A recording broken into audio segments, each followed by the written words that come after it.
Good morning, everyone. This is the February 29th, 2024 Board of Directors meeting of the Maryland Environmental Service. It is 9:30 a.m., so we are going to go ahead and get started. Included in the packet are the minutes from January 25th, 2024. Has everyone had a chance to review them? And if so, are there any corrections or additions or amendments offered? And if not, we can approve by consent. Thank you. Dr. Black. Thank you, Madam Chair. Next slide. For the record, I went the past expense month. I incurred no expenses. But Debbie Fuketic had expenses related to the CWEA collections seminar on environmental justice, and she is being honored. Well, she is representing CWEA at WEFMAX in May and started buying the tickets for that. So, but that is an esteemed role of representatives from all the member associations that meet and talk about the industry and how it's moving forward. So that's awesome. Before we go, well, maybe we can go to the next slide, but I'd like to take a moment to recognize Dean, Dr., Acting President, Board Member Extraordinary, Dr. Johnson. He was confirmed 46-0 at the full Senate, by the full Senate for the state of Maryland. And his hearing was a moment of genuflection by most of the senators that were present. I even received a phone call, text messages from a senator expressing how much all of them hold him dearly in his heart, from Baltimore to obviously his home of Anne Arundel County in Annapolis. So a round of applause for our newest. I almost made him blush. Multiple connections. I served as president of Baltimore City Community College for 6 months. So they had a gap. The person who was the chair of the board was a good friend of mine. Said, "How would you like to?" So that's why. That's right. I was visited a lot with General Assembly.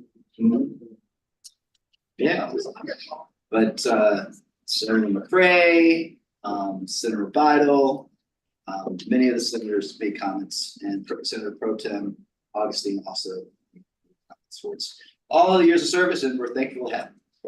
So lots of activity. This is session time and lots of activities in Annapolis. So long list, great things going on with our relationships with a lot of client partners. And next slide. Also some companies that we've been interacting with that, we'll see where it goes. We don't, we're investigating some leads. Procure America has one, and we had a great meeting with board member Bots, talking about how we could look at our utility bills throughout the state and even for clients. And we don't, I make a point not to turn away pitches. Some of them are, the ones that are just random emails, no, but if people come to us and think that they have solutions that could help us, we listen to everyone. I'm sure that, I don't know what the return for their investment is, but we listen. Next slide. Happy to report we're in full swing. I had the pleasure of being at the engineering career fair at my alma mater last week with the illustrious Matt Lipinski. Spent 4 hours with Lipinski, and you'll have a whale of a time. But He said the same thing about you. it was a great way to spend a Friday afternoon with so many talented students. I also participated in a mock interview with my other alma mater, University of Colorado at Boulder, because now they are having alumni even do mock interviews with engineering students. But the student expressed to me that he had no interest of ever leaving the Front Range. So it was a good conversation, right? Young people all over the place. And as of this morning, with today being the last day of our internship recruitment process, we have a total of 202 applications. So I have tried to pitch supporting even MDE and DNR as other environmental focused organizations, and I will reach out to them again. Obviously, we don't have 202. We don't have 202 positions, period. You have 30 positions open. So, but you know, we will take on as many as we can. And Mr. Lipinski we were meeting so many robotics and AI students at Hopkins that we were thinking of maybe just finding some funds to sponsor one of them, just to look at our facilities and how they could enhance the robotics and computing power that's already there.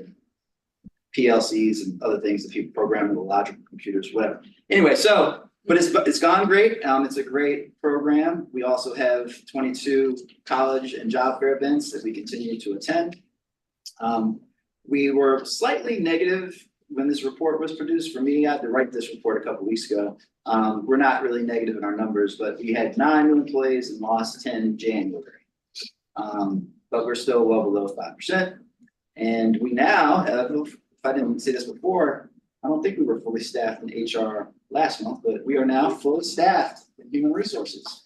And they are knocking things out left and right. So everything's going well with that. And it's a great testament to all the work throughout the agency, for all the folks that do take their time and attend the fairs. And one that I got a call, and it was pretty funny. It was later in the afternoon and I haven't even talked to water wastewater about this yet, but Woodstock Job Corps, where we do water treatment and wastewater treatment, or just one? Wastewater. Just They have a wastewater. well, yeah. They're well and lead wastewater, but they have, and I had to look up the programs. They have programs for low income Marylanders to get job training. And I will definitely go. I was asked to go speak to them on one of their event days, but then also there was high praise for, I can't remember who the 2 people were. I know Cooper was with them, but was it one of you? I think it was you or Joe Wright were with her. Anyway, we were well represented at their job fair, and they'd like to see if we could. They only have 4 to 6 week events, so like as placements, but they do have electricians and mechanics that are studying. So if we could, we'll figure something out. But anyway, those are the type of reach outs we get after even attending some of these fairs. Next slide. I need to go quickly because I have a lot of stuff.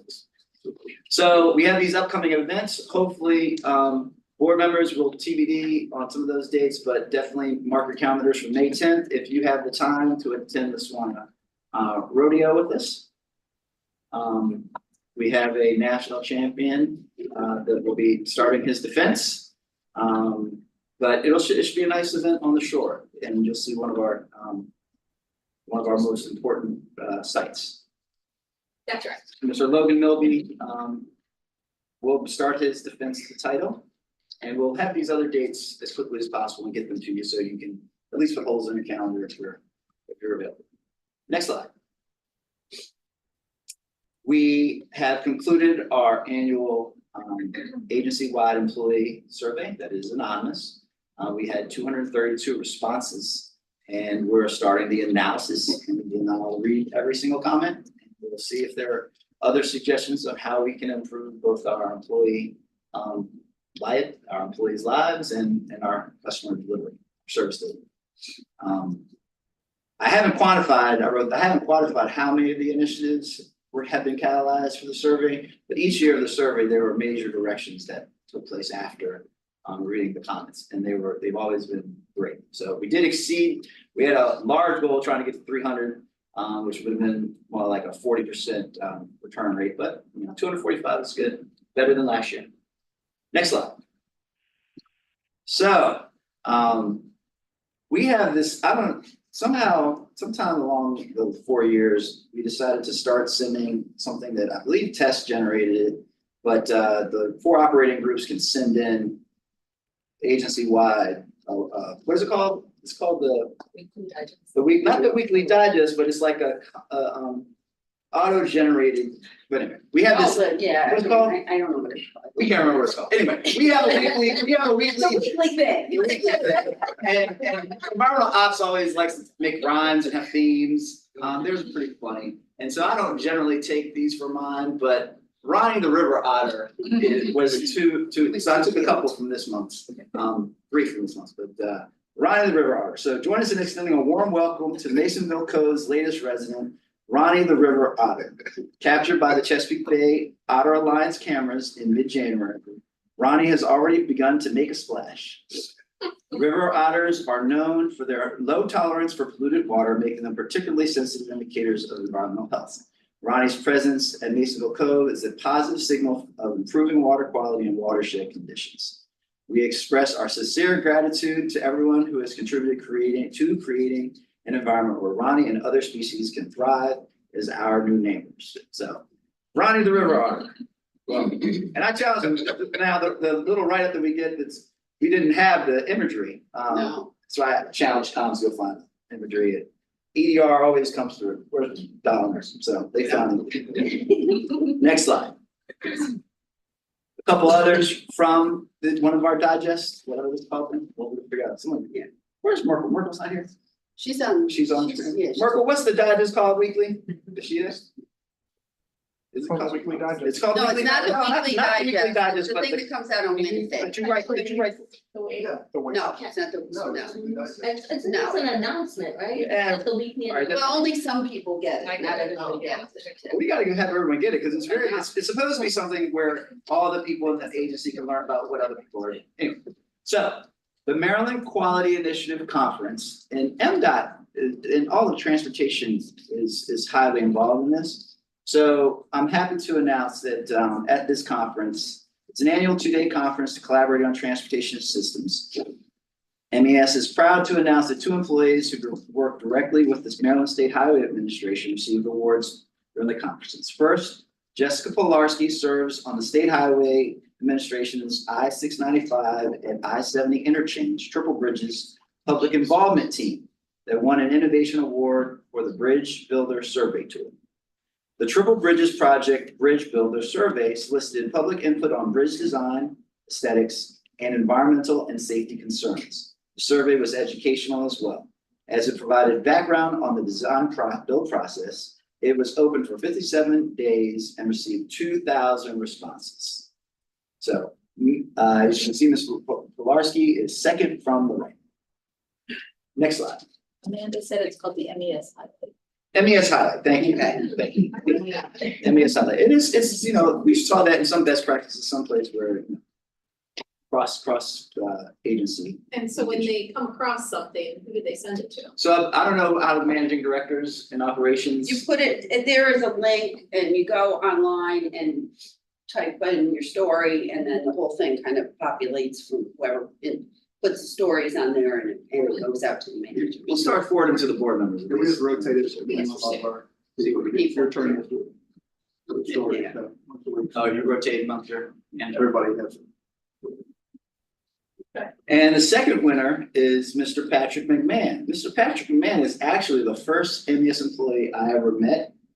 But I didn't know he was an MES employee. I thought he was an MCA employee. And I saved cards from my 8 years of service and I flipped back on the card and lo and behold, he had a double-sided card. But he is and has been on the bike ped program and the leader of sustainability for transportation for MTA for my entire 8 years, probably a lot longer than that. He was amongst the winners of the 2022 North Avenue Rising Project Team. He provided an update on the final stages of the project, which won the 2022 MDQI Project of the Year for over a $5 million project last year. The North Avenue Rising Project is a collaboration with Baltimore City with the goal of supporting economic revitalization along North Avenue through increased mobility and to broaden access for residents of the corridor to economic opportunity throughout Baltimore. Project components include sidewalk improvements, dedicated bus lanes, enhanced bus stops, roadway enhancements, bike share parking, bike boulevards, and the Penn North Metro Subway Link Station improvements. So you can find details at that link, but really proud of the work of Mr. McMahon and proud of Ms. Polarski as well. So next slide. So on the 15th February, we hosted Glow Shines, a hip hop artist and spoken word poet.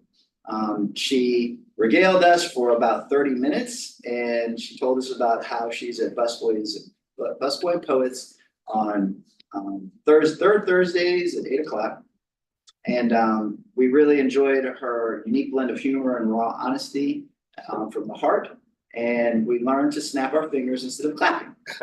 So, but no, it was a great event. And of course, in true MES tradition, there was a great spread of food. If you feed them, they will. Next slide. And now we have a video for you to watch, and this will end my presentation of testimony for the Maryland Durable Medical Equipment Program. My name is Patrick O'Malley, and I'm here in support of the Durable Medical Equipment Reuse Program. This past September, I was injured by a wave in Ocean City that had me break my neck and have a spinal cord injury. I was flown to shock trauma and was later treated at the University of Maryland Rehabilitation Center, all in all for about 13 weeks. I had inadequate health insurance, so now I have significant medical bills, but needed expensive equipment due to the nature of my injury.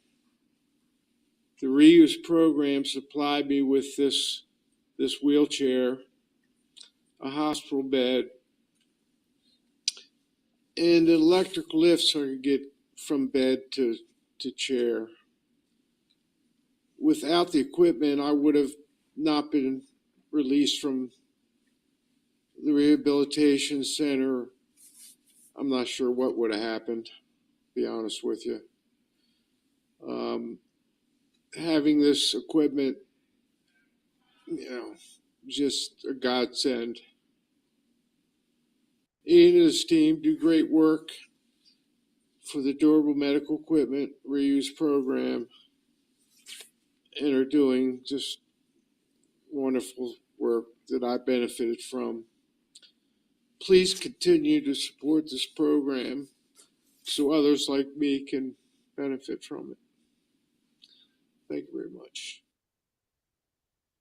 So a great testament to the program and the work of environmental operations and all of MES and all the work we do and recycling material and getting it to people in need.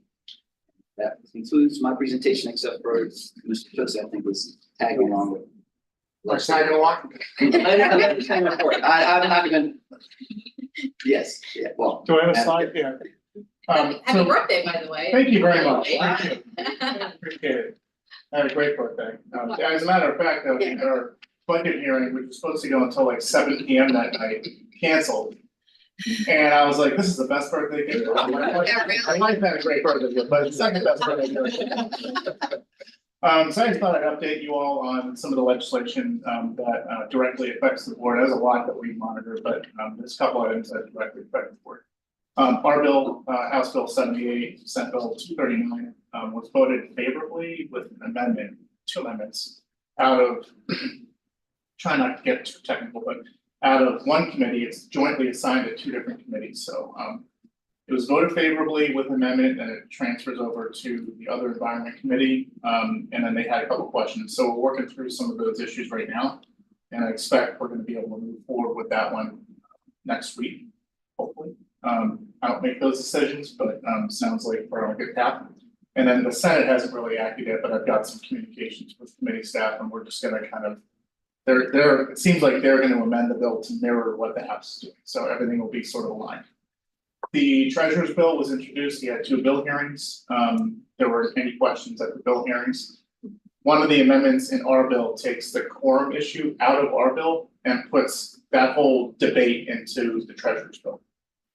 So they'll act on that when they want to.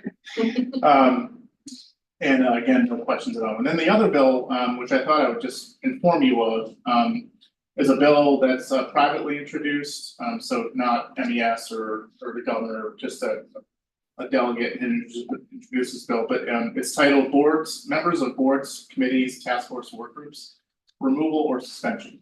So what it would do is it would put into law sort of a uniform structure of how a board member would be removed from office.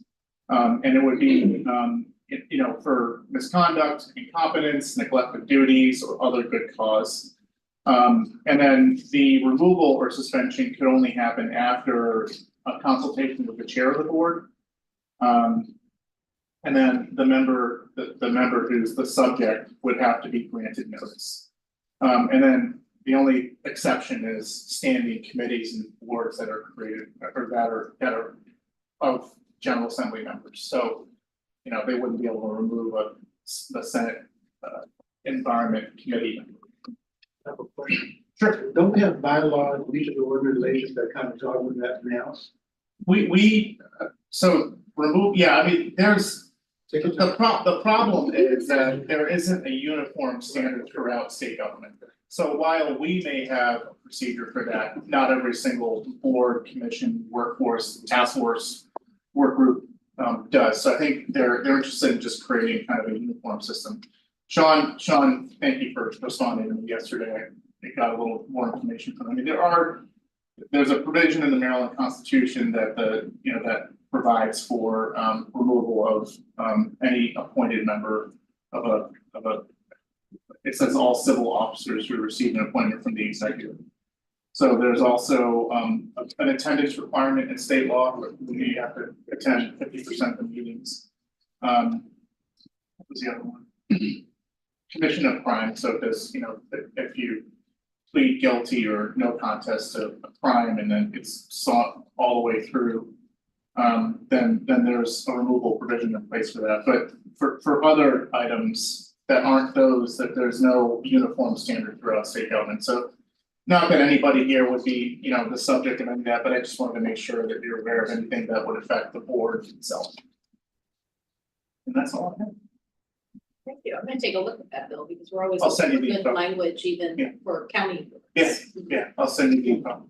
I'll send you the email that Sean sent me too, that kind of explains some of the other provisions in law that already exist. Thank you. Thank you, Mr. Filson. It's for Kevin.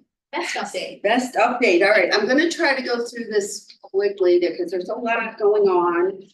And you've all gotten the information, so I don't want to repeat things too much, but for our safety goal, everything is underway. We're almost done with a couple of items. The purpose of the confined space assessment is to create a complete inventory of all our confined spaces and determine if they're permitted or non-permitted. And the operations facilities, the staff are submitting the forms. We just need to make sure we get the forms from every single staff or every single site that we have. Even if there's no confined space at the facility, they just need to check it off. We've safety's said that about 80% of the weight restricted vehicles have been identified. And they've also found, some missing information that they're trying to get. And then safety is also working with the field sites to gather the list of employees that are required to wear respiratory protection. Next slide, please. Our education goal, all groups are working on their recorded presentations. We're hoping to get these from everybody in May. We've had a couple of different wellness events. August was Get Up and Move. October was Mindfulness with Dr. Dina Samuels, where we all learned about the 10-second vacation.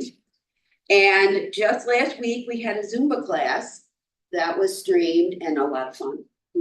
I got to get some Zumba going there. And then we're waiting to have, I think March 10th, we have a lunch and learn on what is recyclable in Maryland and what is not. And that's going to be done by Angie Webb from Environmental Operations. Next slide, please. And under our diversity and inclusion, just a reminder that we have been without our DEI officer since the end of December. So HR has stepped in, God bless her, our ladies to assist us on this goal until we get somebody in that position. But the sexual harassment training is underway and HR is exploring on-demand training that will allow them to reach staff faster and easier. Diversity training started last year and is continuing. 584 staff members have been trained in 23, so we have 155 people left to get trained. Let's see what else. Equal EEO training, let's see, we did that. The DEI plan is being worked on right now. There's a draft and it's been submitted to HR for review. Next slide, please. Okay, customer and community service. I always like to remind our new people when we greet our new employees every Wednesday that service is in our name. But we have got for the visit to the facilities this fiscal year. I don't know why we wait till the last minute, but we are working on all of that. We've got the rodeo for environmental operations. EDR is working on a birding event at Cox Creek, which I'm excited about because you all met Tim Carney. He was here talking at one of the recent board meetings, and so he will be leading the birding event. We're going to visit a mezzanine tower. That's TES plan, and then water and wastewater. I hear possible trip to Freedom. I'm hoping it's more than possible. We're going to do it, okay? Or at least some wastewater plant. Okay. Community service activities. Harford County ran, our folks in Harford County ran a drive to collect food, dry goods, cleaning products for Anna's house. EDR is planning another visit to Barks, which it's always fun going and walking the dogs there at the shelter. TES is planning an event March 22nd, working at the Anne Arundel County Food Bank, and there's 2 shifts for that, so looking for volunteers. And then Joe Wright from Water Wastewater is planning an event at Baltimore Station, which is a local veterans home. Staff participated in the annual charitable campaign. We adopted 2 families from the Salvation Army. We did Toys for Tots, and we've collected items for Friskies Wildlife and Primate Sanctuary. And then we beat our Maryland charity campaign again this year, which was great. Next, please. Okay, our carbon footprint and the reduction of it, the operating groups and headquarters are working on quantifying the calendar year 23 emissions. It was discussed at the last BEST meeting, and all groups are gathering the data and updating the greenhouse gas calculator. At least 1 grant application per operating group. Let's see, Midshore is working on one. MES on behalf of MPA submitted a DERA grant application. That was something EDR did. TES has submitted several grant applications for Maryland Clean Energy Center and some of their other, some of the other opportunities, and waiting on replies. And Water Wastewater submitted the Bay Restoration Grant application for operations at several of our wastewater plants. And we've gotten about 5 or 6 of those a year. So hopefully we'll do well again this year. Earth Day events, Earth Day's not till April, so that's coming. And working on a web page to talk about our environmental justice program. Danielle Wilson from Environmental Operations is spearheading this project. Next. And last slide, okay. To improve our administrative procedures, let's see, Hammond advises as of December 31st, and I know it's going to get updated today, but billable labor sales are up over 12% compared with last year. Our current vacancy rate is 4%, plus or minus. Stephanie's going to go through that in a few minutes, but we're maintaining our average of below 5%, which is great. We've had people from each group attending career fairs, so that has been, you know, we're still doing it, but we've actually met our goal there. The handbook is just about complete and is with communications for final updates. We've had, let's see, we've had 4 MBE outreach events, and knowing Tim Barnes, there's probably more coming. And we have, let's see, the number and total amount of contracts to small business reserves and MBE primes we've had as of the end of the second quarter. We've had 14 MBE awards at 6.1 million. We've had 10 SBR awards at 2.4 million. And our MBE goal achieved as of the end of the second quarter is 33.01%. So we're doing great. And just a reminder that the state's goal is 29%, so we are kicking butt.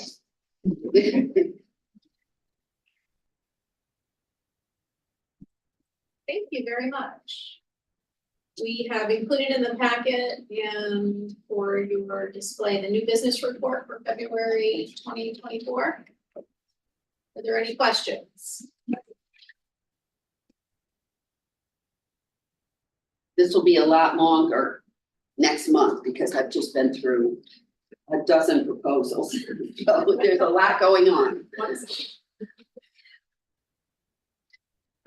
Thank you. Mr. Patel, for a financial update. Good morning. Dr. Glass mentioned that some of the MES employees get MES highlights every week. Finance is never on there. Oh. Because we don't have, Don't do it. because we don't have exciting projects. But the financial performance that I'm gonna show you is the highlight. All right, so let's start with it. The total labor, okay, the total labor as of January 31st is up 11.84% over last year. And each of the group is higher than the last year. There are two significant increases in technical and environmental services, billable labor up 19%. And there's environmental dredging, the billable labor is up 16%. So it is a significant increase for over the last year. So overall, our billable labor is 11.84%. So overhead recovery, fringe recovery on top of that will be beneficial for our net earnings, which I will show you in the other slides. So this shows fiscal year 24 versus fiscal year 23, 7 months ended as of January 2024. The labor sales are almost 2.5 million higher than same period last time.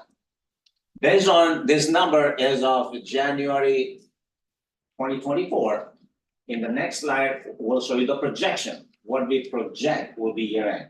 This is the actual as of fiscal year 23 and 24. The billable hours is not only the labor sales increase because of the salary increase, the billable hours are up by almost $51,500, you know. So that is a 7.24% increase in billable hours, which is new projects expanding the scope of existing projects. Our overhead recovery, which is based on the billable hour, is up $875,000 this year compared to last year. And our overhead expenses are lower.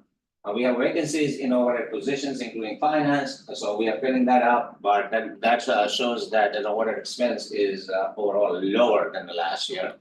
So our overhead variance is almost $977,000 more than the last year.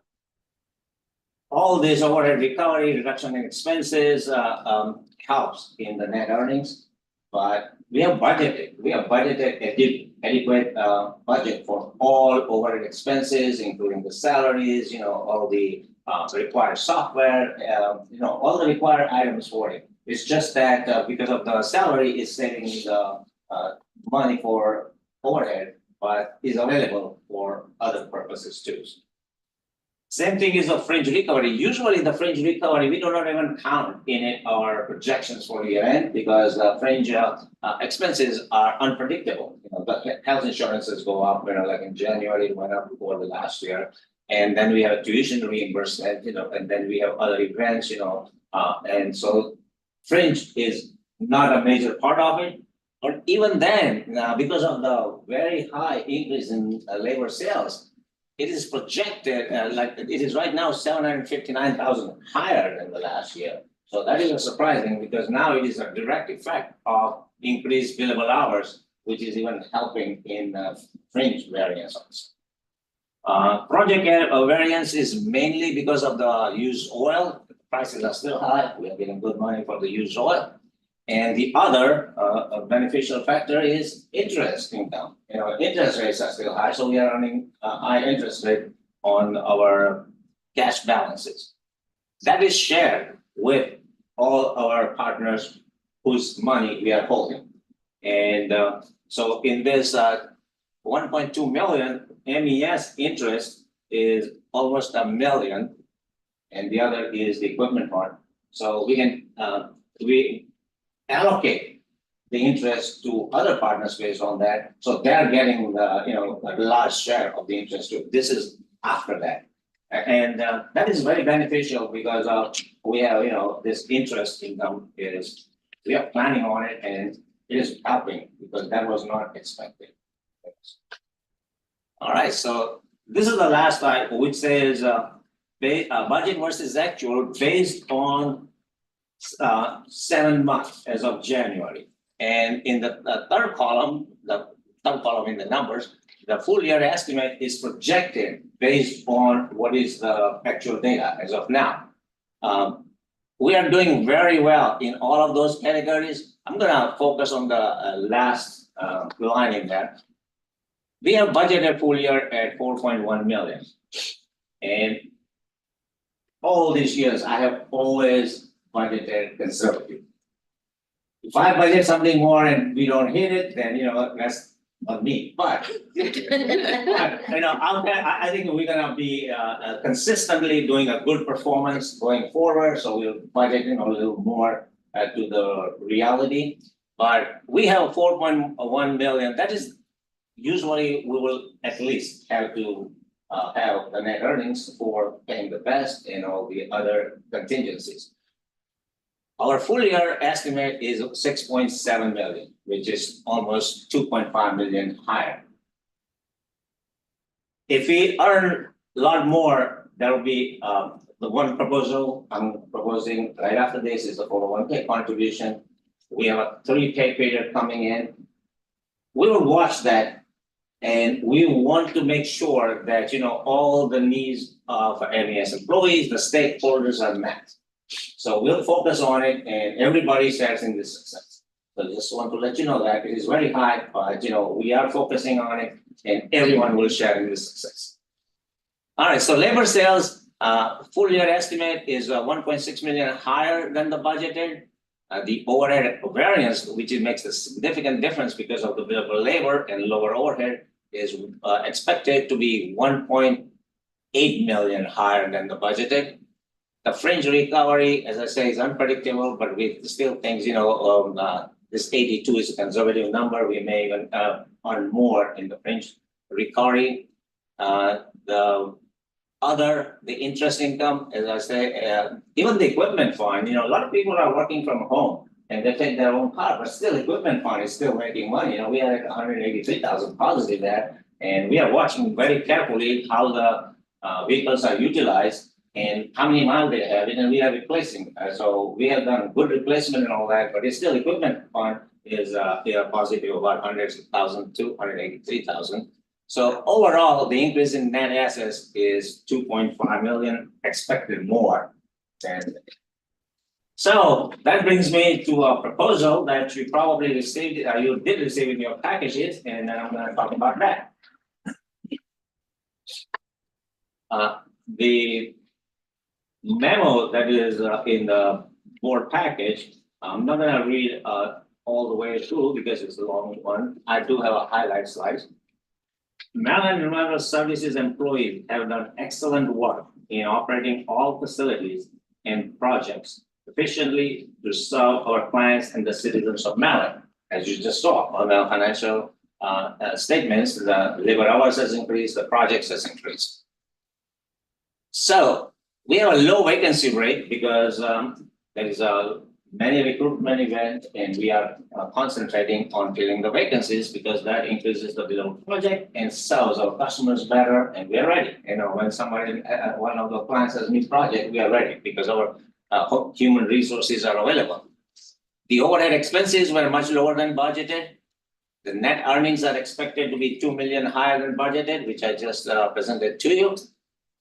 Maryland state employees were awarded up to 600 match to their Maryland supplemental retirement plans for fiscal year 24, beginning July 23. So Maryland state employees started receiving the match July 23 up to $600, depending on their contribution. Next slide, please. So based on financial performance as of January 2024, MES is recommending MES employees receive a 600 one-time contribution to their 401k account in fiscal year 24. State was paying that on a gradual basis from June. Our 401k plan, we can do that, but it will have a lot of calculations and a lot of, so we waited until this time to make sure the financial results are good. And we're gonna pay a one-time, one lump sum contribution of 600. It will be payable to all current MES employees except employees participating in the state pension system, which we have a few employees and they already started receiving in July. Chesapeake Bay Trust employees, they are MES employees, but they need to reimburse us, and Chesapeake Bay Trust, they need everything pre-approved and they cannot do this kind of a contribution. So Chesapeake Bay Trust are excluded in that. MES employees not currently eligible for MES contributions to their 401k account, which is hardly 1 or 2, like if they are no benefits employee. Payments to be prorated for part-time employees. We have some part-time employees, their payments will be prorated. Contribution will be distributed in pay period ending March 19, 2024 to eligible employees who are current employees as of February 29, 2024. So if they're employed today, they will receive the 600. And they are active employees as of March 19, 2024. We do not, because when we distribute, we do not want the employees who are not current employees at that time. So all current employees will be receiving that on March 19 as long as they are still employed on March 19. So here, this is for voting that the board has to approve. And what is the estimated cost altogether? It'll be $450,000. Okay, we can entertain a motion for voting. So moved. Excellent. Thank you, Mr. Box. Is there a second?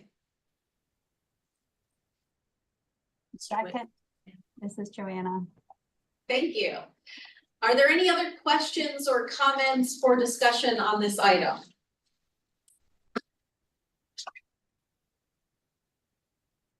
Okay, oh, yes. I can see the contribution eligibility, kind of tell, it says, if you're here on the 29th, you're eligible. But you have to be here on the 19th also. Right, because Why is it also not just a latter one? because if they say leave MES tomorrow, we terminate them from MES payroll system. We cannot contribute to them because they're not getting the checks after that. So like 401k contribution is part of the check, when they receive the paycheck, then they get 3%, 5%, right? This will be added to that check. There's no check. The only way we can contribute at that time is to send a separate check to Vanguard. So the whole payroll system, is everything automatically integrated as a part of the payroll. They're getting the contribution because they are the current employees. If they leave between now and 19, they are not the current employees. So the bottleneck there is the ability to get dollars and cents to people in a digital way. That's what I'm hearing.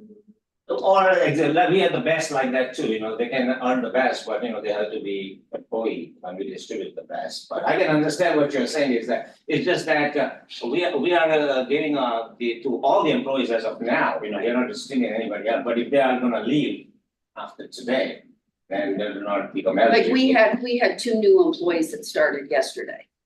So it's 28th, so they'll be eligible for this.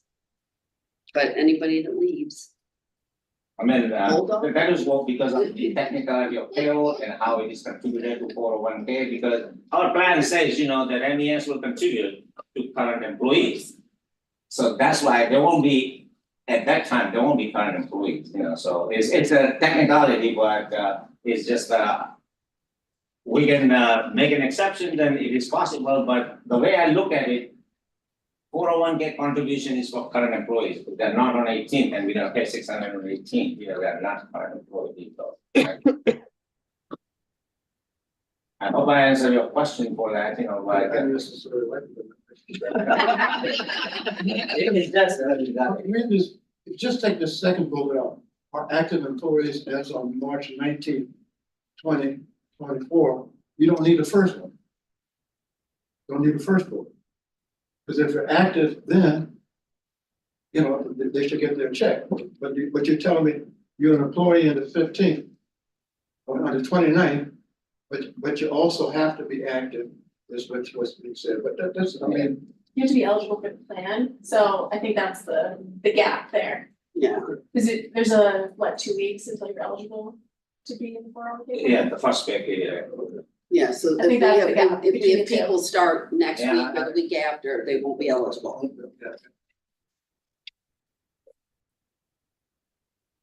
And later, Sean, That took care of it. this language will be okay, legally. Yeah, I know you're being very nice, you want to pay everybody. We're gonna leave that too, but we calculated based on this, And just this approach is consistent with the way the state does it too. State program, they're matching contributions. Pay period by pay period, so if someone is contributing less than the full match each week, they were to leave state service, they would not get that difference between the 600 and what they actually. Good question, good discussion. Yeah. Any other questions? Okay, all those in favor for approval of $600 contribution to employee 401k, please raise your right hand and say aye. Aye. Aye. Any opposed? The ayes have it. Thank you very much, Mr. Patel. All right, I need to leave for a funeral, our assistant director, Kayla is here now. Thank you. Thank you. Ms. Catlin, Human Resources Report. We are holding steady at about 4% vacancy rate. We have several people starting next week, so that will continue to hold.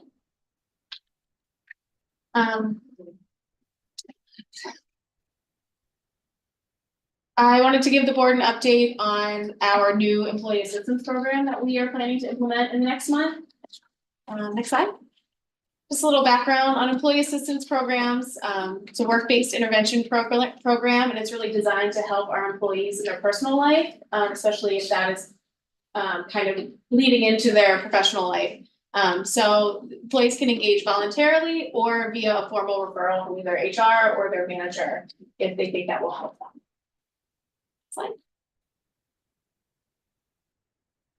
A few benefits of an EAP. It helps employees improve their health and wellness as well as their fortitude so they can better respond to any challenges that life throws their way. And in turn, they may experience better productivity, customer service, engagement, and employers often see reductions in healthcare costs, turnover, safety incidents, and unplanned leaves of absence, which are all important things to MES. These are a few common reasons that an employee might engage with the program. And we are planning to engage with BHS Services. They are already servicing state employees under the name of Maryland Cares. And this program will match master's level clinicians with anyone that calls in. It provides in-the-moment support and guidance 24 hours a day with anything they might need, and provides short-term counseling for up to 5 sessions per issue for our employees as well as their dependents. And then if it the issue is going to be more long-term, they will refer the employee to someone in our benefits network to continue to see. There's also a portal that employees can use with well-being and skill-building resources. They can engage with financial counseling, with legal counseling, and also child, elder, pet care resources, and just forms and templates, webinars, things like that. There's also a web app that folks can use to easily access it. So we think that this will be a really nice resource to our employees. And we are working with BHS to launch it in March. So, yeah, we're very excited. Thank you. And what would an MES meeting be without procurement?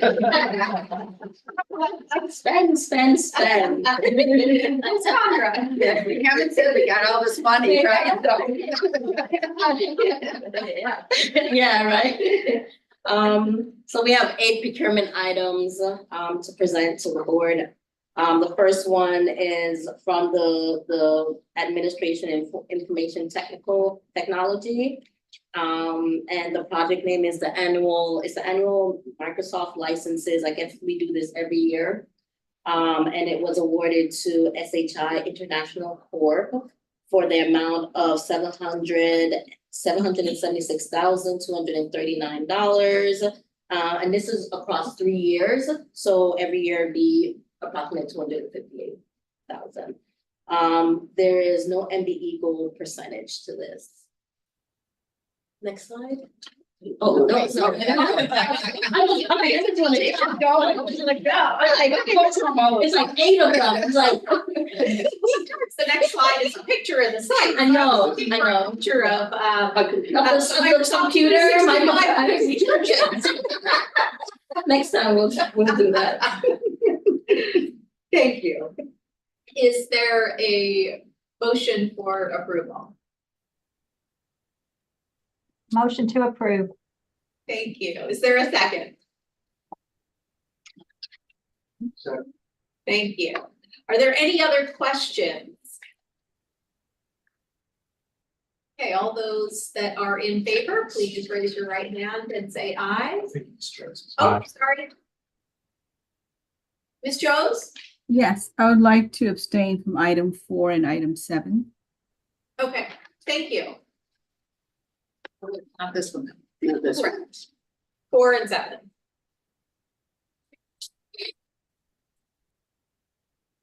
All right, all those in favor of procurement item number 1, please raise your right hand and signify by saying aye. Aye. Any opposed? Madam Chair, I need to abstain from this vote. Okay, thank you. Okay. It appears as though this has been approved by majority. Number 2. We're ready for the next slide. You may proceed. So this procurement is from the Environmental Diligent and Restoration Group, and it's for the project Hart Miller Island Land-Based Pier replacement. It was awarded to Deason and John LLC for the amount of $358,450, and the MBE goal set is 5%. Thank you. Is there a motion?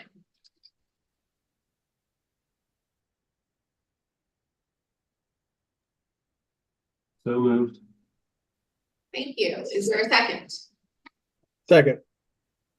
Thank you very much, Mr. Witt, Mr. Motts. Are there any questions or discussion on this item?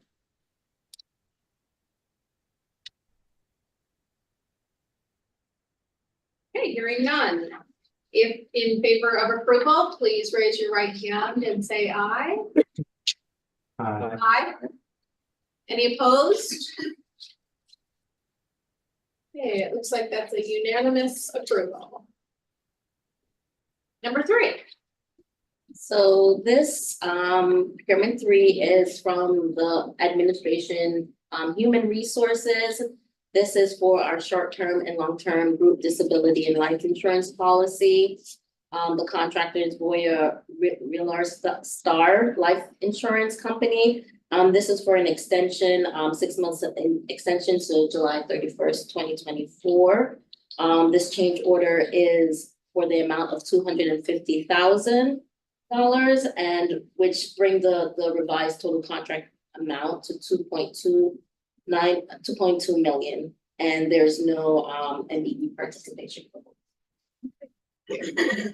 Is there a motion on item number 3? I just had one question. Yes. How many bids did we receive for this item? So this is an extension to the current contract, so we can pay bill this currently. Now it's out for bid currently. So we haven't received, that was issued this yesterday. Okay. Thank you. You're welcome. It looks like it was originally awarded back in 2019, so that it would be in the files, how many originally bid on it. That was quite a while. Is there a motion for approval?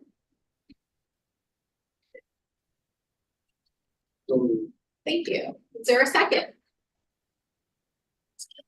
Thank you very much. Are there any other questions or comments for discussion? Okay, all those in favor, please raise your right hand and say aye. Aye. Aye. Any opposed? We have unanimous approval. Item number 4, and Ms. Joes is abstaining.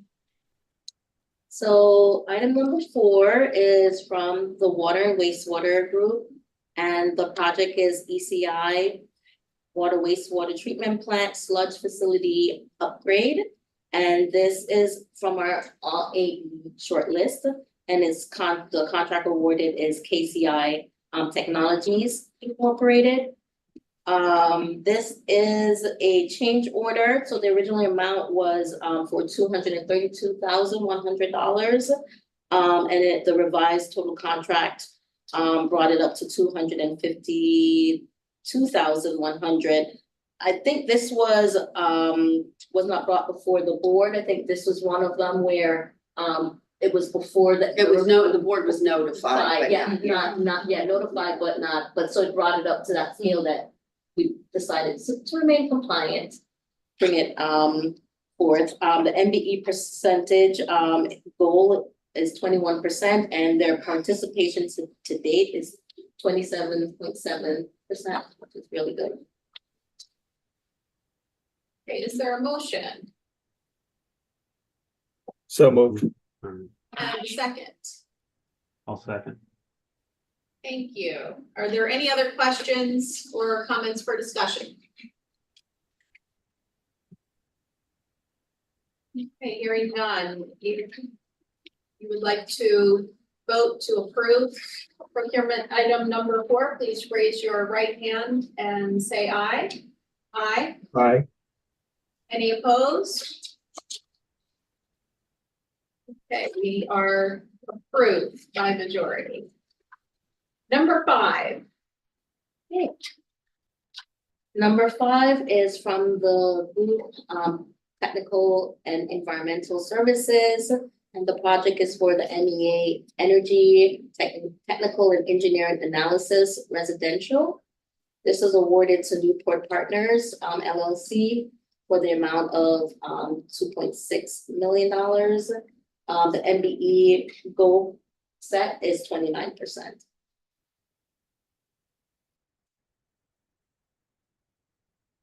Okay, do we have a motion?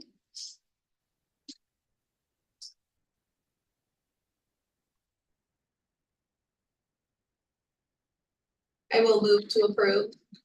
Do we have a second? I'll second. Okay, thank you. Do we have any questions or comments for discussion?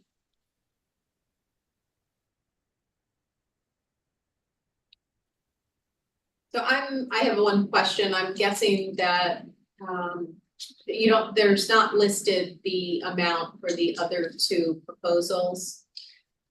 No, we wouldn't do that. Yeah, so just what was awarded. I'm gonna say this was an RFP. not a Yeah, bid. yeah. All right, all those in favor, please raise your right hand and say aye. Aye. Any opposed? We have unanimous approval. Number 6. Number 6 is from the group Technical and Environmental Services again. And the project is for the offshore wind financial data analytics. And this is awarded to Liviton and Associates for $1 million with 0 MBE goal. Can I ask a couple questions? Yes, please. What does it mean when you say client directed sole source? So that means that our client, which is MEA, requested that we use this firm. Are you allowed to do that? Yes. And are you allowed to do it because MEA is exempt? I mean, it just sounds weird to say that the client told you to do a sole source. So sometimes if it's, and the team would talk best to this, but sometimes if a client has a relationship and have past history or current business with them, they would rather go with that vendor, and sometimes, they won't budge. Well, and so, I mean, I think, and Melissa can probably speak better than I can on this, but Levitan and Associates did the original work. And so MEA would like them to continue, because this is kind of a continuation of what was done. They need to look at the first analysis and just update everything. Yeah, they were the consultant for the Public Service Commission. So they are the experts who have prior knowledge, and MEA feels that they would serve the state's purpose best by coming in with their experience and their expertise to perform this next set of analytics. There's no MBE goal. There's no opportunity for MBE, because I know the state is, MBEs are like across the board required. So there's no subcontracting opportunities. Yeah, this is just really subject matter expert work. We worked with our MBE liaison, Mr. Barnes, and he agreed that there was not really anything that could be subcontracted out from the scope of work that we could send to an MBE. There's nothing in the agenda that talks about why there's no MBE goal. So we did seek a justification, just so you know, for this type of an effort. And I did interact with the chief of staff for MEA, and we'd be happy to share the justification, but it is based on technical capabilities and their direction. We're open to the board's interpretation of whether that is appropriate or not, but it is because of the recent events with offshore wind and contracts ending, et cetera, Ms. Keeley. So that is an evaluation of the environmental need. I wouldn't say it's an emergency, but it's framed as the financial analysis that has to take place over to maintain those projects and not have others fail because of inflation and everything that happened between when they were originally awarded. So we have more details to share if you'd like. that would be helpful. Because I'm going to abstain on this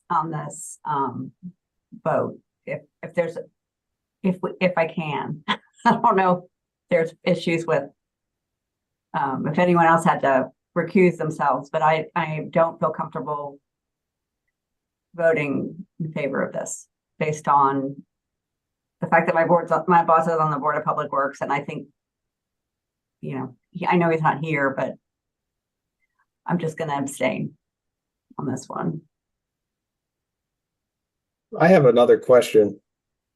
Yes, Mr. Box. What's the purpose of this analysis? Is this analysis that Levitan is going to undertake on behalf of MEA for already existing contracts that were awarded, like the US Wind and Ørsted contracts?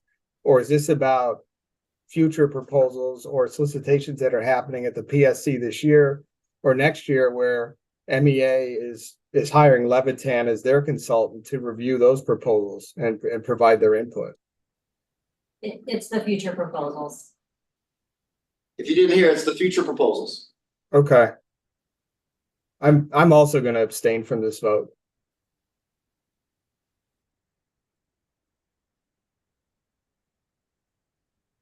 Okay, do we have enough members left to take a vote? I think we do. That's fine, I can see. You would have Just. Is there a need to get more detailed information as to why what is the justification? Because what's on the paper is even less than, what people are asking about. So we need to have a best interest, not just pass by. To make sure that since the contract's not given, we're approving it. Would you like to put that in the form of a motion? I couldn't hear what was said in the room. Okay, Well, what I said is, should the board be asking for more information to justify it and have it come back to us? Right now, we have two people moving on the side that who are uncomfortable about it. There shouldn't be that much comfort in there, under these circumstances. Well, I'm abstaining for several reasons. I guess I should let the rest of the board know. And the central reason is because my clients in my other day job bid on these projects. So I would be worried about any potential conflict there. But additionally, I sole sourced a contract at that amount of money for this work. I'm a little suspect of that. I think that contract amount seems a little high, but I haven't reviewed the scope of work, so I can't say for certain. But the conflict is why I'm abstaining centrally. we can table it, we can request more information, it can be withdrawn. We'll withdraw. Yeah. We'll Okay. withdraw. We There's no resubmit it. reason to, and we'll do what we can and see if we resubmit or we'll pull it completely, but Yeah. we'll Okay. withdraw this procurement item. Okay, and can I ask a question about another question? Is this gonna go to the Board of Public Works at all? Or does this, No. No, It's not. okay. Cause I can just say anyways, I'm not gonna, I'll abstain from voting for this, but you're withdrawing it. We're so- withdrawing. Okay, perfect. we just need some more information and I'd like to at least show it to Treasurer Davis. We will get a full book of information to the board in the beginning month, and we'll think about how we prepare the next meeting. I was just using this as a template for others that come through like this. There's the kind of information that we'd be looking for. Sure. Okay. Yeah, a justification. Okay, item number 7, and Ms. Jones has already said that she is going to abstain, correct, Ms. Jones? Yes. Number 7, okay. Yes, so number 7. Okay, so this number 7 is from the Group Water Wastewater Engineering Division. And the project name is New Germany State Park Water and Sewer System Improvements. The contractor is Watek Engineering Corporation, which is from our SBR AE shortlist.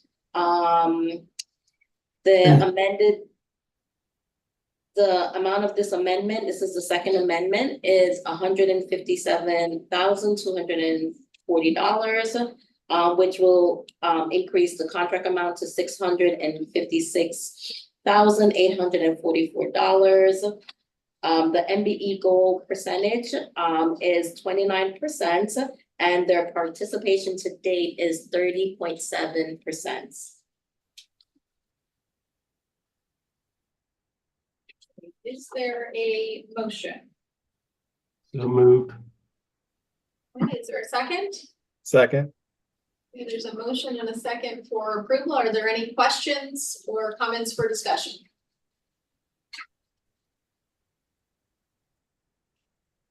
Okay, hearing none, we can vote. All those in favor of approval, please raise your right hand and say aye. Aye. Aye. Any opposed? It's approved by majority. Number 8. Okay, number 8, this is from the group Water and Wastewater Group Engineering Division again. And it is for our project Camp Frederick. Frederick. You know, I Like was, fritter. you know, I was practicing this the whole morning. Frederick Water System Upgrade. This is awarded to Watech Engineering Corporation, again from our SBR AE shortlist for the amount of $356,914. And the MBE goal is 29%. Is there a motion? Motion to approve. Thank you. Is there a second? Second. I'm sorry, I'm abstaining. Ms. Jones, was that a second? Yes, that's a second. Thank you. Thank you very much. Are there any questions or comments for discussion? Hearing none, all those in favor of approval of procurement number 8, please raise your right hand and say aye. Aye. Aye. Any opposed? Thank you very much. That is unanimous approval.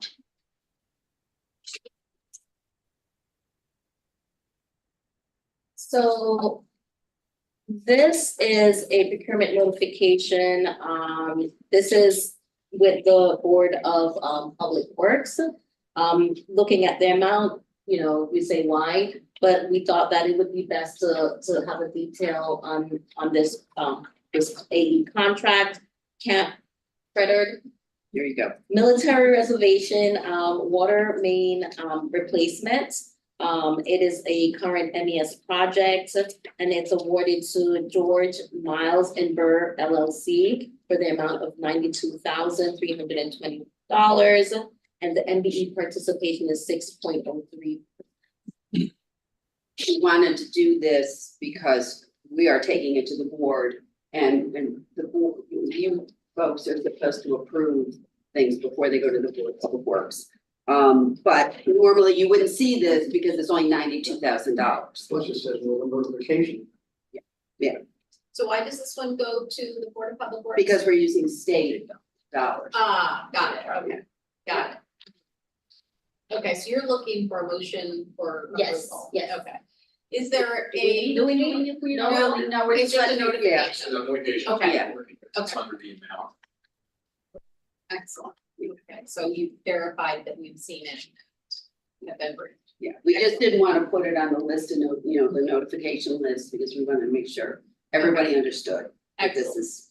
We're not going to vote, but probably should make some statement that we have to review it.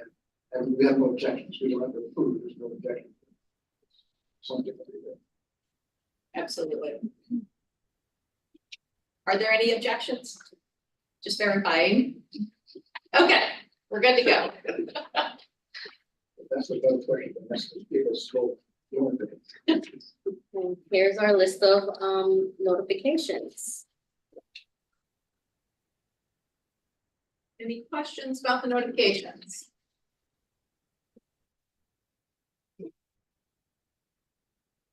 Mr. Coleman, it looks like we are ready for the legal report. I just want to remind all of the board members that the filing period is now open for your financial disclosure forms as a member of the board. So you have until April 30th to file those online with the State Ethics Commission. And then you could also make a copy of that submittal and provide it to Ms. Fuller, clerk of the board, That's a requirement under the conflicts of interest policy that the board has got. So, Mr. Coleman, yes, could you post a link on the chat if you get a chance or email? yes, I will send you a link by email. Should Thank also see something, say that. See, that makes sense. Yes. Thank you. This is looking back. Yes, Yes, this is for yeah. this is for the calendar year 2023.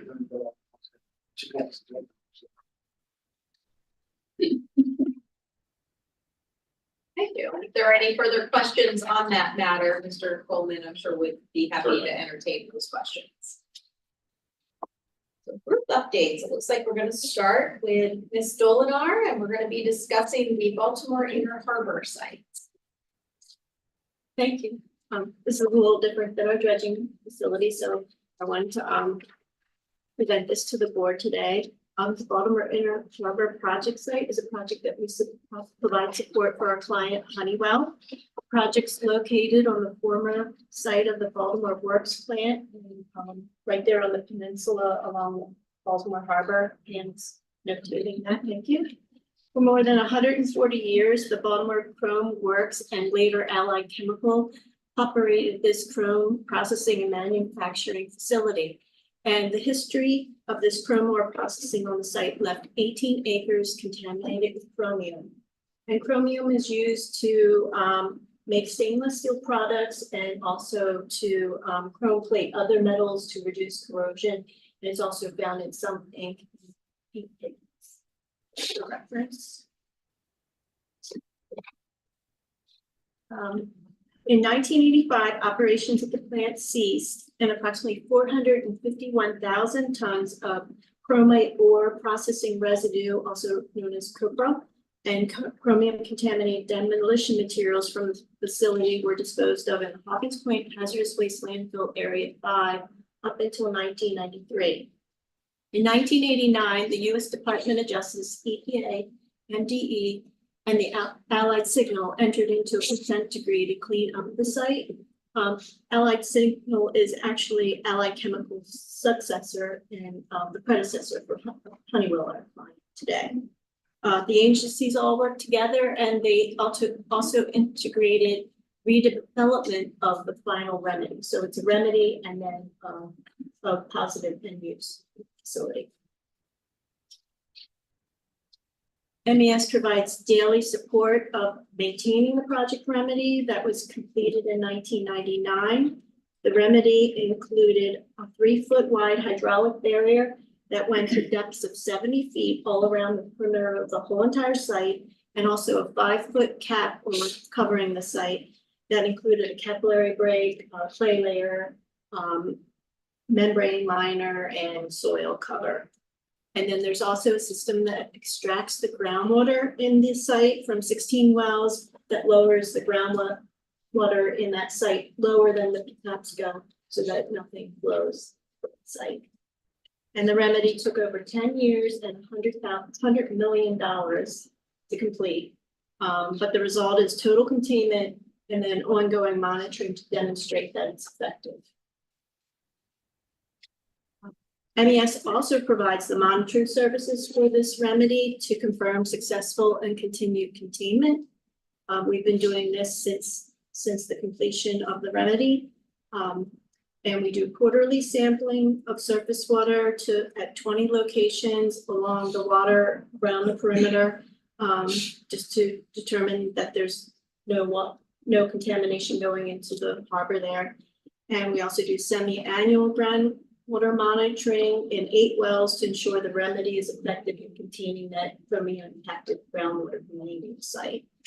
And then we also monitor annually the drainage layer to ensure that there's no upward migration of the contamination from the cap, and also monitor infiltration of water.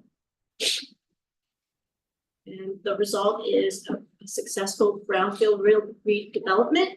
Harbor Point is a 27-acre mixed-use project that includes 3 million square feet of office space, retail, residential, restaurant, and hotel uses, and 9.5 acres of open space.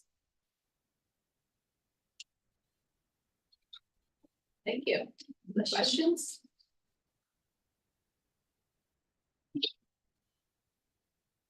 Thank you. Thank you very much.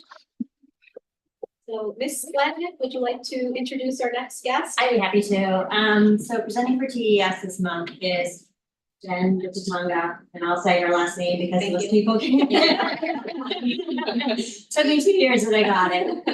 Jen is the section chief for our engineering group in TES, and she's gonna talk about a lot of the work she spearheads for our stormwater support for the universities. Thanks.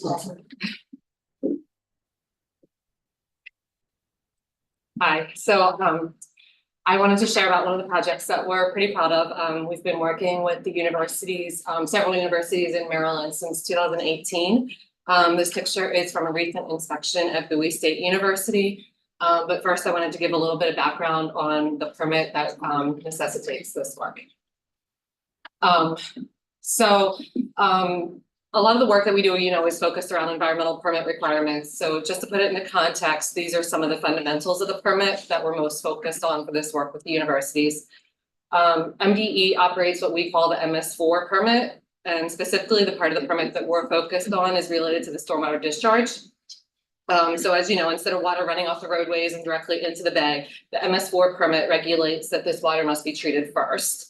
Much of our infrastructure was built before current stormwater regulations, so the goal of this permit is to document what exists and how we can treat additional stormwater going forward.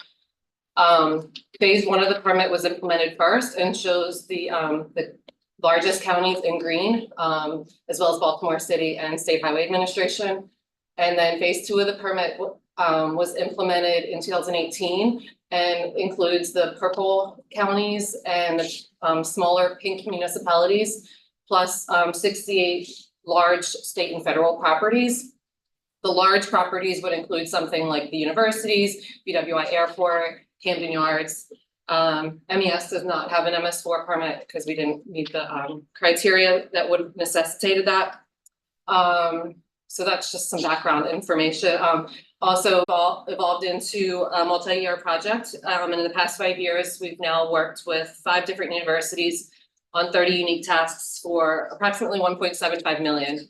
I also wanted to mention, because we just found out this week, we put together a grant for Bowie State University and helped them apply for a grant from Chesapeake Bay Trust. We just found out this week that we were awarded that grant. That will help them retrofit a pond on their campus for about $100,000. That's the design component. So anyways, so it keeps growing. You can go to the next slide. Thank you. This has been a cross collaborative effort between our engineering, surveying, and GIS groups. We've inspected and mapped hundreds of stormwater facilities, prepared engineering computations, delineated drainage areas, and prepared as-built surveys, provided educational training as well to the campus facility staff. This picture is an example of a map that was created for universities at Shady Grove. The green hatched areas indicate areas that are treated by existing stormwater facilities, and the red hatched areas are either untreated areas or they have stormwater facilities, but they are in a failing condition. This is an example of the 2 pictures on the left of the failing facilities in that parking lot. You can see in the picture on the left that it was holding too much water, and the curbs were getting very broken up, and it was actually not particularly safe to park next to some of them. So we recommended going in and regrading the bottom so that it would not hold so much water, and repairing all of those curbs around the facilities, and adding some more plants because all that was left was that one tree in the back. We've also done dam breach studies with the University of Maryland College Park, which is a requirement depending on the proximity to buildings or roadways. And we've also recently been working with the University of Maryland Environmental Finance Center to on a grant that they're working on with EPA Region 3 to inventory lead and copper pipes, which would be the water pipes. And this will be another cross collaborative project with our water wastewater group that will be coming online soon. So in total, including the grant that we just found out about, we have 5 new projects coming online soon for about $330,000, just with this work with the universities. So I really wanted to highlight this work with the universities because it's been a great project for our whole team. We've been lucky to do similar work with Maryland School for the Deaf and multiple counties in Maryland as well. This is an example, the one on the right, of a manual that we helped MDE create. This is actually MES's campus. Those are the solar panels in the parking lot. And the manual was to help other small entities figure out how to work through their MS4 permit. And then MDE also had us lead a training, which you can see the picture on the left, we did the training in our training room, and then we took them on a tour of our stormwater facilities so that they could understand what to look for on their campuses. This was with other state entities like DGS and Maryland Department of Health. Recently, MDE has also provided our information to several entities who are behind on their permit, like the Maryland Department of Public Safety and Correctional Services, and we're putting together a proposal now to support them to get them up to speed. So I just wanted to say this work that started as a smaller project and has led to more work, and we've been very proud of this work. So thank you. Thank you. Miss Tanga. Very good. Okay, it takes 2 years. The W's like a V, so it's Tanga. Thank you. Okay, next, Mr. Ford. All right. Would like to. Yes. Right. Yeah, before I introduce Mr. Ingram, I want to give you an update to the presentation we gave the last month. We talked about recycling. So MDE has released its current waste solid waste management version report, FY23, which is FY22 data. And in that report, they report on what they call All-Star or the All-State Agency Recycling. So MES was number 3 in the state, and 2 small agencies, each with about 20 employees apiece. So really, from the large state agencies perspective, we're number 1 in that regard. We recycle 50.39%. The state average is 23%. So we're doing great there. And then in addition, all the counties report in the city of Baltimore, and we represent 3 of the top 5 county and city government, the city of Baltimore, in those recycling rates as well. In Harford County, Midshore County is in the top 5, and in Georgia County. So to that extent, that was last month's report. Pleased to introduce again Chuck Ingram. He's a Virginia Tech engineer, so we will pull that again. So we're very proud of. They're very proud of it. It should be. And he's going to talk about the thrilling topic of controlled methane. There's several regulation changes that impact our operation. Chuck, take it away. Excellent, thank you, Tim. Yes, not the zestiest of all topics, but certainly one that's very impactful to our business, particularly environmental operations. So again, this will be a high-level summary of new Maryland regulation known as COMAR 26.11.42, addressing the control of methane from municipal solid waste landfills in the state of Maryland. This law was sponsored by the Maryland Department of the Environment, modeled after pre-existing West Coast regulations, with the purpose to combat climate change through reduction of greenhouse gas emissions from landfills. Methane is a byproduct of the decomposition which occurs inside of landfills, of course. We know that methane is an impactful greenhouse gas with an estimated warming potential of 25 times that of carbon dioxide. Now, at the federal level, the US EPA, their modeling calculations, they estimate that the landfill industry is the number 3 contributor of methane emissions in this country. Number 1 is the oil and gas industry, followed by agriculture. So we have 21 active municipal solid waste landfills in the state. Those facilities are burying over 3 million tons of waste per year. So, those things are all factors as to why this regulation is really important in the state. Next slide, please. Let's talk a little bit about applicability in general. So not every single landfill, active and closed, is going to get captured by this regulation, but there's not too many that are going to slip through. There's a pretty decent carve out, if you will, for a facility that maybe only accepted inert waste, maybe ash from a waste energy plant, or just construction rubble, things that are inorganic in nature and not going to decompose and contribute any methane emissions. But essentially, for the most part, applicability is driven by two kind of basic things, right? The size of the landfill, in terms of how much waste it accepts, and then the age of that landfill. When it was active, how long the trash has been in place, and so forth. So, and of course, really small landfill is going to be exempted, and also landfills that are aged, really old. Like think back to 1987. That's kind of the delineation within the regulation.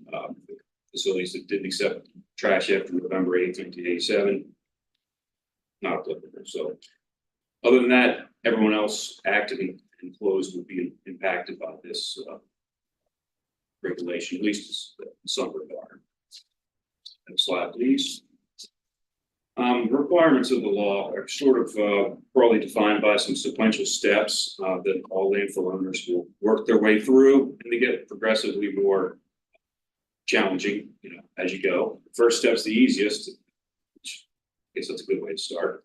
So step one is a desk exercise where every landfill owner will prepare a written report, stipulate how much waste is in the landfill and when all that waste was placed there, and then all things science. There's formulaic and computations, and ultimately there's an output of what is the methane generation rate for that facility. That's a really key number, and that translates to the next step. You take that methane generation rate and defines what your next action levels are.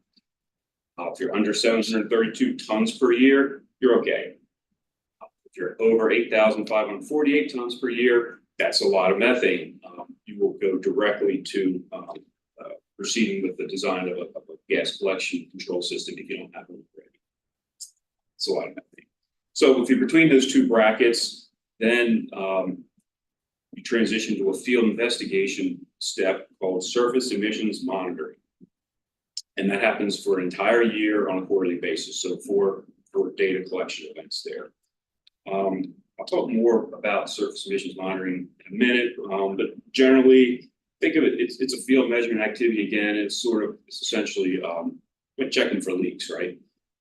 And the threshold that we're looking for in this investigation is 200 parts per million.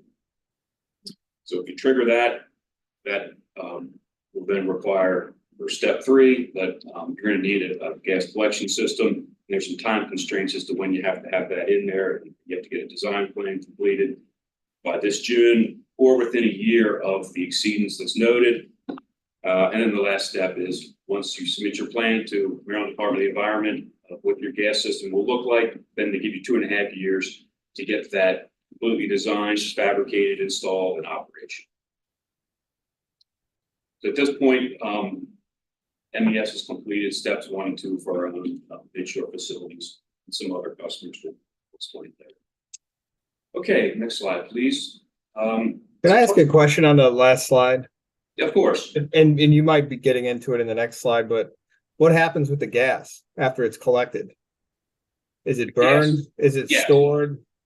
Yes, well, it's not going to be stored. So the goal is that the requirement is that the gas has to be destroyed through a flare system, or it can be beneficially reused in an engine or some method other than venting.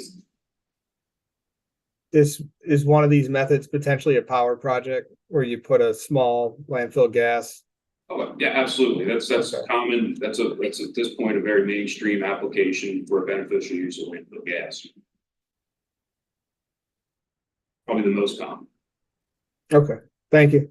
A lot of interest now though in compressing it and introducing it into the pipeline as a sustainable gas. Yeah, if you have the quantity that makes Financial viability, highest and best use of landfill gas would be pipeline grade supplementing natural gas industry.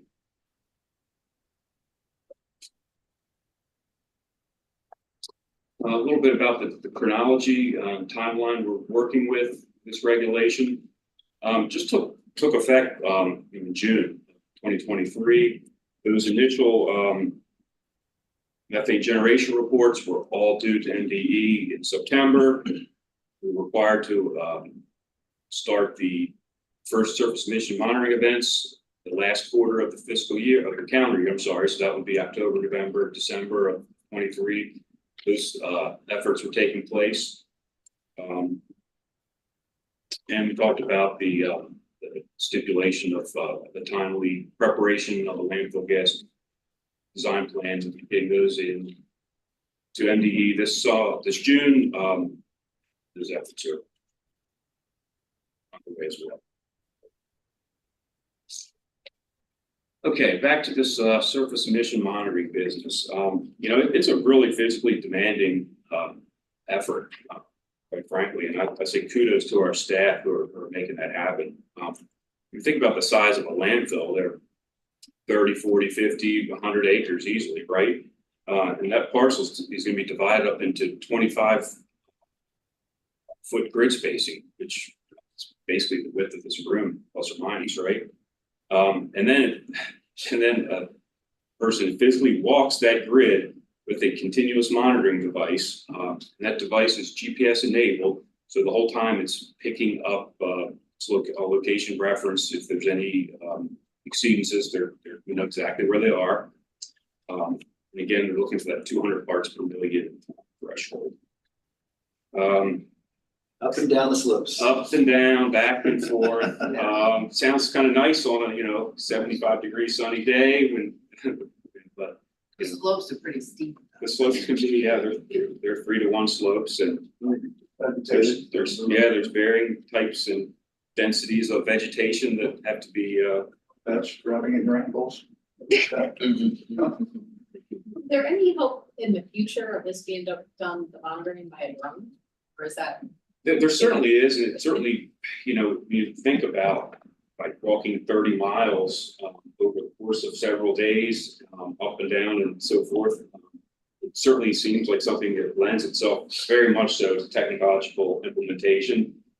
And we certainly have had some discussions with some vendors who claim that drones are the way to do that. And we got a little bit of preliminary pricing, and it didn't seem all that favorable, honestly.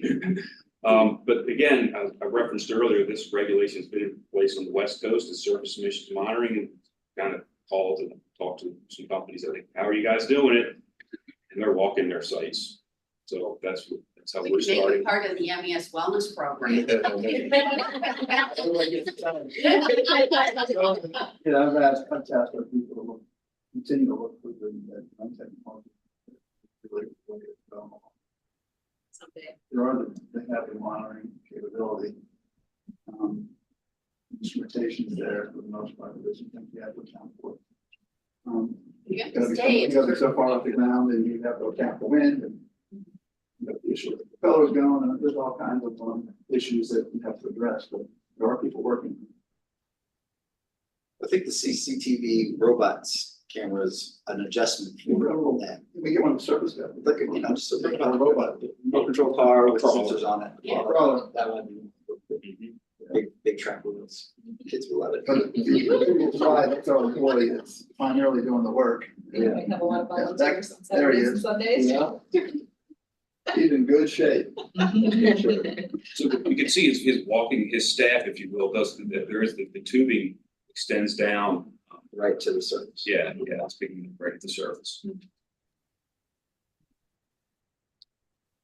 Hydration tank. Do you get a better read when you do it at the surface than you would higher above? Is it more accurate? Well, they're trying to get as accurate a reading as they can, taking into account things like wind. Just close to the source. Does the regulation specify the distance from the surface? It does. I don't quote you. I think it's about 18 inches or 24 inches.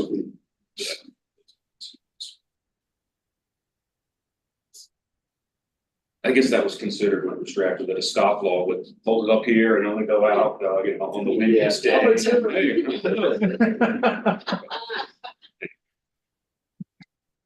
Okay, next slide, please.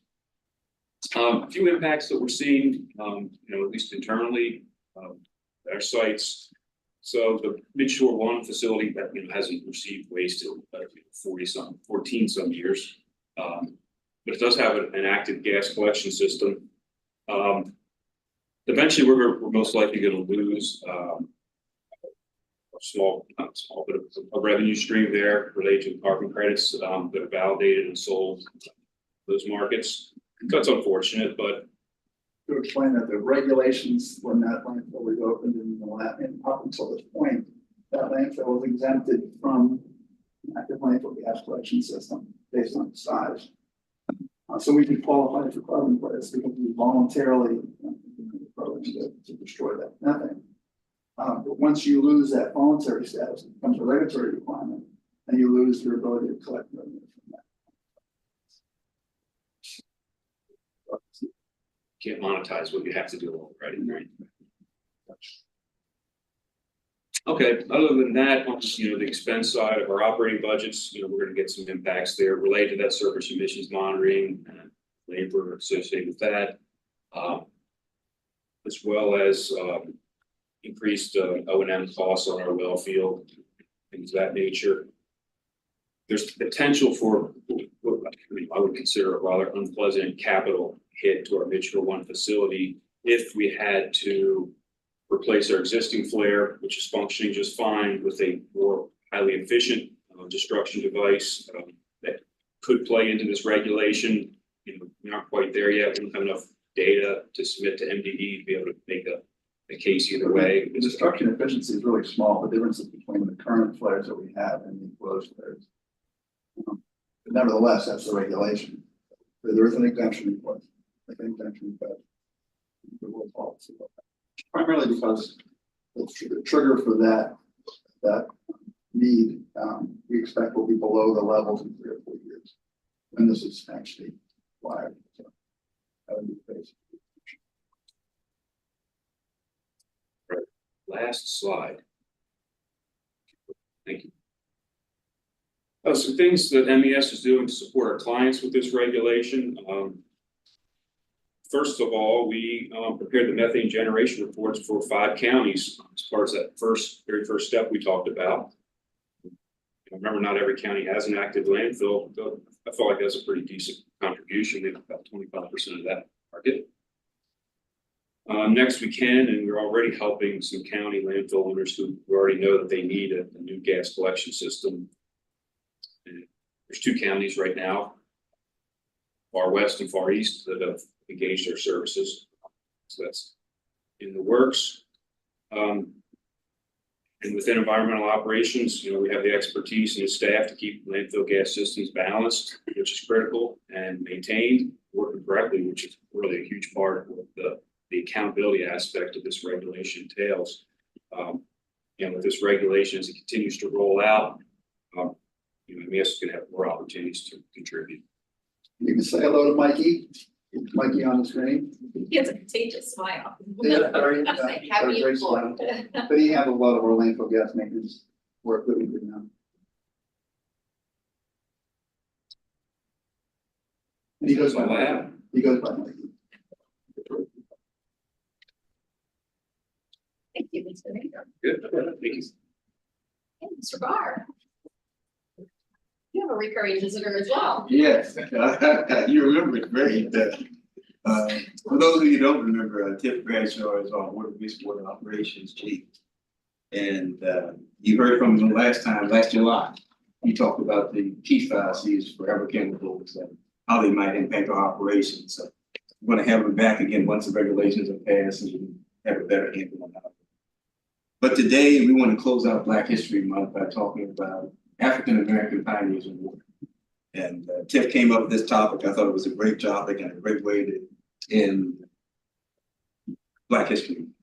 Tiff? Thank you, Tim. As Tim said, with today being the last day of Black History Month, we wanted to just take a few minutes to celebrate a few of the little-known African Americans that have contributed to water wastewater in general and environmental issues in general. So the first pioneer I'd like to highlight is Miss Sarah Bickford. She was born an enslaved person in 1852, and she was freed after the Civil War ended by the signing of the Emancipation Proclamation. She found her way to Montana, of all places, where she met her husband, Stephen Bickford, who owned 2/3 of the Virginia City Water Company. When her husband became ill and passed away in 1900, she took control of his 2/3 share of the company and subsequently bought the remaining third of the company so that she became the sole owner of this utility company that provided water to Virginia City. She became one of Montana's most prominent businesswomen. And in the year 2012, the state of Montana inducted her into the Gallery of Outstanding Montanans. So she is a prominent businesswoman from Montana. Next slide, please. My next pioneer is Mr. Lewis Latimer. He was an American inventor and a patent draftsman. He worked with Thomas Edison on the light bulb, actually. He developed a carbon filament for the light bulb in his work with Thomas Edison. But he also invented, and he's more known for his work with Edison, but he also invented a water closet, which was an improvement to bathrooms for railroad cars, the toilet system in railroad cars in the 1870s. So he invented the water closet, improved, travel for Americans on railroads in this country, and he is credited with that invention. Next slide, please. Next, we have Mr. Hugh M. Brown. He was born in Washington, D.C. in 1851. He was an American educator and a civil rights activist, and also attended Howard University. And he invented a device to prevent backflow from sewers into people's homes, which was a hygienic innovation that improved wastewater technology while ensuring public safety. So I'm sure that his invention was a huge success back for that period of time, because there wasn't a lot of technology involved in water wastewater back in the 1800s. So he's credited with coming up with that invention. I did some further research to try to find out what it was called, what his invention was named, but I wasn't able to find out the name of his invention, but he receives credit for that technology. Next slide, please. This is Mr. Moses West. Mr. West is a former US Army Ranger, and he is the inventor of the atmospheric water generator, or AWG, that extracts moisture from the atmosphere and creates clean, potable drinking water. His AWGs have been deployed to Flint, Michigan and Jackson, Mississippi when they had the water crises there. It's been deployed to Puerto Rico and the Bahamas in response to water crises. And the thing that I find interesting about Mr. West is that he is willing to bring his machine to wherever there's a crisis, and he'll set it up for free. And he gives away his water for free to the community, no charge. People can visit his machines and take all the clean water that they want. So he's really dedicated his life to ensuring that underserved and communities that are impacted by storms and storm events maintain access to clean water. If you'd like to get more information, you can contact, he has a foundation, the Moses West Foundation. You see his website there on the slide. If you want to learn more about his foundation, or maybe want to contribute to his task. So it's Mr. West. And my last pioneer I'd like to highlight is Miss Lisa P. Jackson. She was, she is a chemical engineer from Philadelphia. She's a graduate of Tulane and Princeton universities, and the 12th administrator of the US EPA, Environmental Protection Agency. In 2002, she was with the New Jersey Department of Environmental Protection.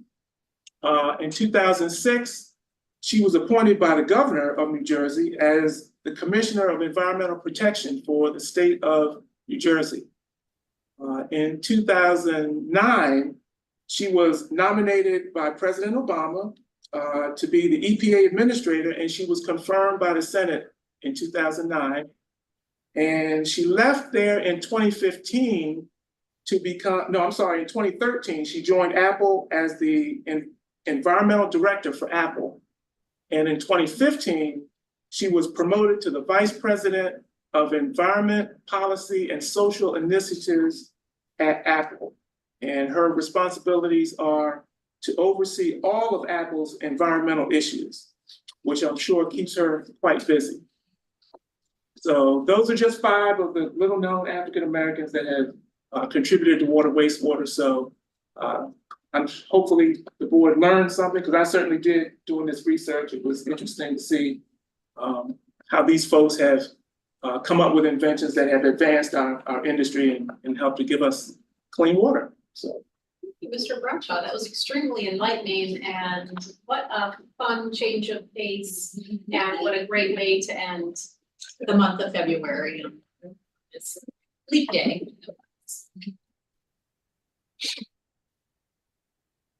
We can now entertain any discussion of new or old business.